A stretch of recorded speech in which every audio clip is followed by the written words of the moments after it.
This ABC News. More testing and a complete clean-up. Those are the key recommendations of a state parliamentary inquiry into the site of a former uranium smelter at Sydney's Hunters Hill. Former residents claim that family illnesses and deaths were caused by contamination. The Health Department says no one is currently at risk. More than 90 years ago, the Radium Hill Company processed uranium ore on this land. The legacy has been decades of uncertainty about the contamination of the area. For the chairman of the parliamentary inquiry, the answer is clear. There's no doubt about it. There are unacceptable levels of radiation on those housing sites. There have been at least 9 surveys of the land on Nelson Parade. The inquiry has recommended another, more thorough check of all properties, the footpath, the road itself, nearby streets and the adjacent stretch of water. The Health Department had previously declared the site safe, but it told the inquiry it had based that judgment on a report that wasn't intended to be a comprehensive health risk assessment. It's agreed that the area needs to be cleared.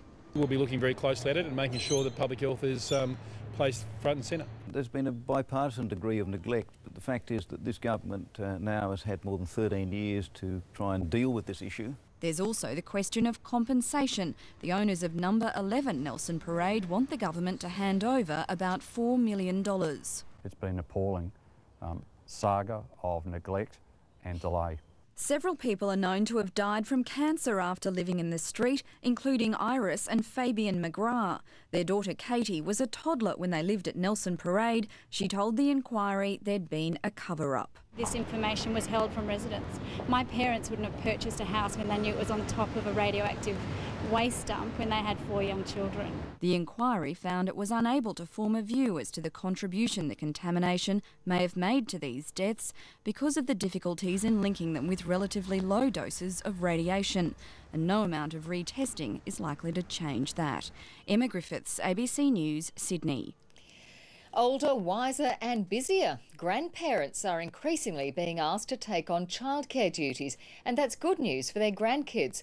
A new study has shown that babies and toddlers learn more when their parents aren't the only carers.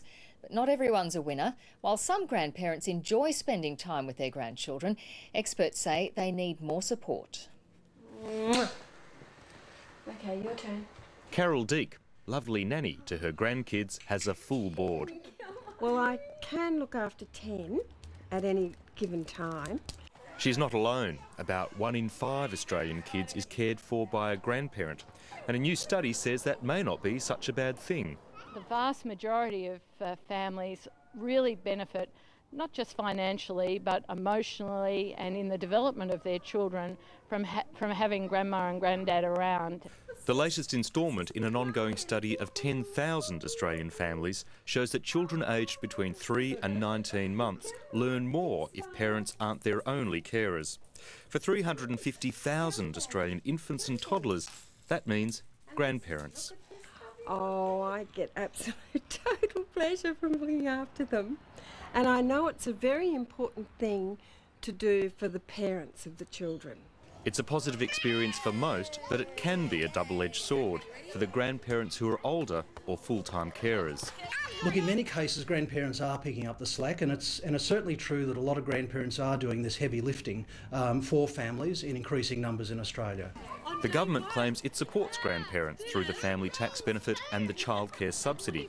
But with older Australians taking on a greater childcare load, there's a call for more financial and practical help. We know that anecdotally and from all the grandparents that we've spoken to, that they would really value some further support because of the incredibly important role that they undertake. Rewarding, but not all fun and games. David Mark, ABC News, Sydney.